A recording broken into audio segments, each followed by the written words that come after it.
in Fork Hill in County Armagh could have killed people living nearby. Just 2 weeks after the Mike checkpoint, and dissidents up the ante in South Armagh, a different dissident group left a massive bomb near Fork Hill. If Mike was about exerting control and propaganda, this time the intention was to kill police officers and anyone in the way. A £600 bomb in a farming community, close to a school and people living nearby. Fork Hill even surpassed Mike, and yes, it was a real wake-up call. And because of them policing in those areas, there has to be a major rethink by the Chief Constable and his command team. Tony O'Hare is one of a handful of residents whose homes are close to where the bomb was left. The Hollywood family were directly across from the bomb. Undoubtedly their house would have been demolished, and if they'd been in it, they couldn't have survived. The device lay undiscovered for days, as locals went about their everyday business, unaware they could be close to death. One of our neighbours who owns this field and told us a few days ago that he was in the field after it had been planted and had walked across, and he says as far as he knows he walks across the command wire, which was buried just below the surface of the grass. The bomb, packed with more explosives than the one that devastated Omagh, was planted below where the Fork Hill Army Watchtower once stood. The watchtower is gone, but terrorist activity is back. We don't want to return to these activities.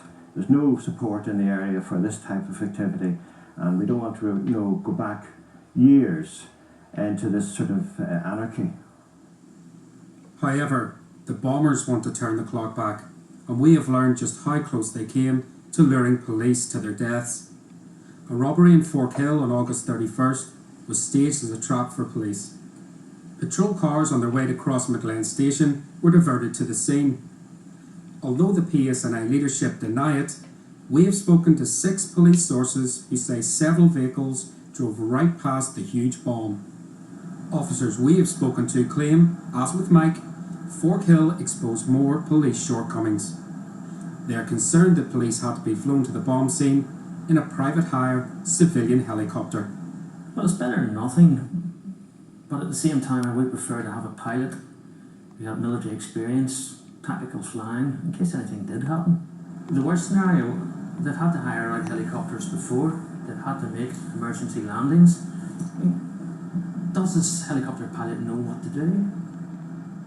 We have also been told officers were flown into Fork Hill 6 at a time over a 6-hour period. Yet when the bomb disposal expert was ready, the army insisted on using an armoured Chinook for safety. Officers claim this is community-style policing, operating with one eye on Sinn Féin sensitivities. Is the crux of the matter not here that you don't want to use a military helicopter in South Armagh or call upon a military helicopter because it would offend Republicans, and so the police are having to make decisions based on the politics of Northern Ireland and not the policing needs? No, that's not correct at all. Absolutely not correct at all. This actually comes down to the logistics of obtaining helicopter support and how available that support is and the cost of it as well. We have spoken to 2 officers who were there. They have told us they were flown in with food for 8 hours, but they ended up spending 40 hours in the open.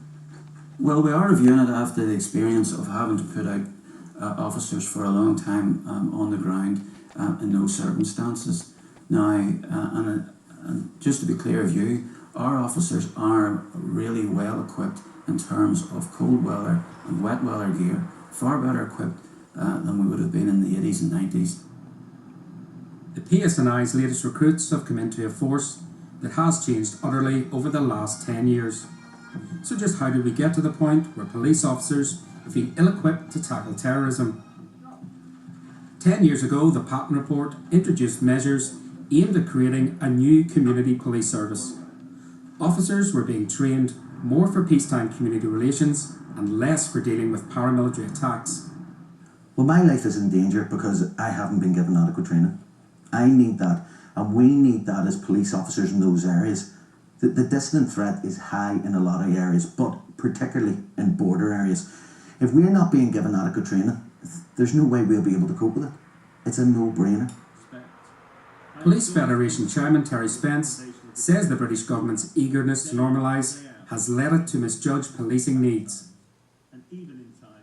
We need proper training and we need the equipment to deal with this threat. I believe what is in place at the moment is insufficient to deal with that threat.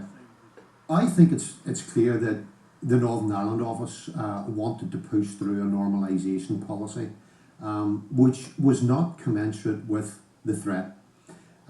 It's very clear that they wanted everyone to believe, not only in Northern Ireland but outside of Northern Ireland, that the situation here was actually much better than what it really was.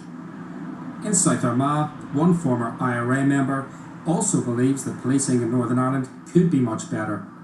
Martin McAllister has made his own journey from prison to politics. He's now the chairman of the newly formed Fianna Fáil group in Crossmaglen. He wants Sinn Féin to encourage greater support for the police. To meet police on the street in Crossmaglen, that doesn't happen in Crossmaglen. We don't have policemen walking about in Crossmaglen at this stage, and we won't have until such times as we are given a lead by the elected representatives here of Sinn Féin to go ahead and talk with them. Sinn Féin cannot stand up one day and say to people, please support the police, and the people automatically do so. The police have to prove themselves to the communities on a daily basis, and I think by and large they are doing that.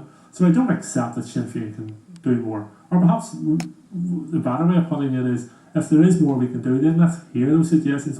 We have a new police force. We are in a new dispensation, but nobody seems to want to acknowledge that in the proper way. Neither the DUP or Sinn Féin, for that matter. We do not want to see any more young men lying dead in the ditches, be the PSNI officers or dissident Republicans, and until such times as is dealt with now by the main political parties in the executive, it's a very real possibility. Those political parties have been wrestling over the devolution of policing and justice for 2 years. For Sinn Féin, it's long overdue.